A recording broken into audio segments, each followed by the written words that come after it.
দেখেন কম দামি মিশা সদা করাইছে। যারা নাকি বলে যে জুনিয়র সাকিব লিঙ্গ ছাড়া সিংহ। ওই মিয়া, কেডা কইছে জুনিয়র সাকিব লিঙ্গ ছাড়া সিংহ? জুনিয়র সাকিব হইল আদা লিঙ্গের সিংহ।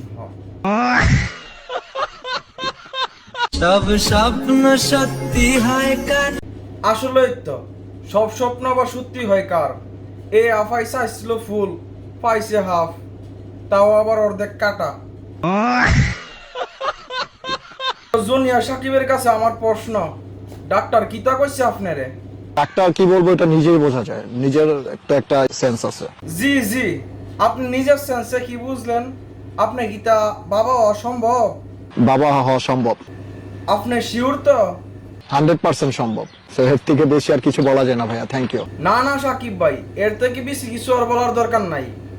আপনি যে সাহস করে কইছেন উদ্দুর টুনটুন দিয়েও বাবা হয়ে যাবেন গা, এটাই তো অনেক। পুরুষ নির্যাতন, পুরুষ নির্যাতন, ও আচ্ছা, সাকিব ভাই কি আবার র্যাপ গানও গাইতেছেন নাকি? পুরুষ নির্যাতন, হাত পা বন্দি, ঘরে বসে কান্দি, আর কত ধরবো ধৈর্য। আর ধৈর্য ধরার দরকার নাই ভাই, অনেক ধৈর্য ধরছেন। এবার কাটা টুনটুন এটা কষ্টিপ দিয়ে ফেসায় লাগাইলাম। আপনারা তো দেখে অবাক হয়েছেন যে ইকরা আর সাকিব কেন জামাই বসাচ্ছে। জি অবশ্যই অবাক হইছি, হইতাম না আপনার না অর্ধেকটা কাড়া। আচ্ছা জামাই বসে গেছেন ভালো কথা, তবে বউয়ের কাছে আমার একটা প্রশ্ন, অর্ধেক টুনটুনি দিয়া বাসর রাত কেমন রাখছে? অনেক ভালো লাগছে। অনেক ভালো লাগছে কিন্তু আমার ওয়াইফের কাছে। আর সবাই বলে তুমি নাকি আমাকে ছেড়ে চলে যাবা। কখনোই ছেড়ে যাব না। এটা একটা মিশা কথা সাকিব ভাই, এটা এমনি তোমারে বুঝ দিছে। যেদিন তোমার কষ্টিপের মেয়াদ যাইব গা আর টুনটুনি অর্ধেকটা কুইলা বইরা যাইব গা, ওই দিন সকালে উঠা দেখবা এই বেড়ি আর নাই। তো যাই হোক, তোমাদের সামনের পরিকল্পনা কি তা? সামনে পরিকল্পনা, সংসার করব, আমার বেবি হবে, সন্তানের বাবা হব। ভাই আপনি কি শিওর আপনার সন্তানের বাবা হইতে পারবেন? আমার তো মনে হয় না আপনি সন্তানের বাবা হইতে পারবেন, কারণ আপনার না টুনটুনি অর্ধেকটা কাটা। আচ্ছা যাই হোক, আমরা বউর কাছ থেকে শুনি হ্যাঁ বউ কিতা কয়।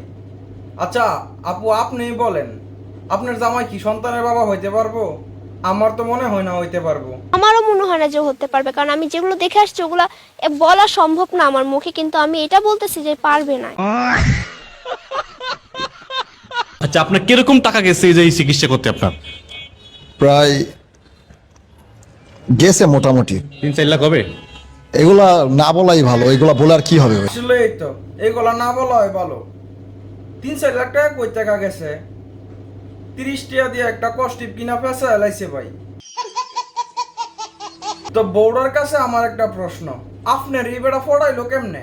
বলে তুমি অনেক শান্তশিষ্ট ভদ্র একটা মেয়ে, আমার এরকম মেয়ে অনেক ভালো লাগে, আমি তোমাকে বিয়ে করতে চাই। আমি তখন বলছি যে দেখেন আপনি তো বিবাহিত আর আপনার বউ হচ্ছে একটা জল্লাদ, আমি আপনাকে কিভাবে বিয়ে করবো? ঠিক হয়ে আছে আপু, ওইটা খালি জল্লাদ না, আগের বউরা ওই যে শিখা নাকি কি জানের নাম, টুনটুনিটা সিফাদা ধইরা ঠাস করে কাইটা দিছে। হেই ভিউয়ার্স, তোমরা দিয়ে এখনো ভিডিওতে রিঅ্যাক্ট দিলা না, একটা লাইক করো, একটা কমেন্ট করো, যদি মন চায় একটা শেয়ার করো। তো বাই, আল্লাহ হাফেজ, দেখা হবে পরবর্তী কোনো ভিডিওতে।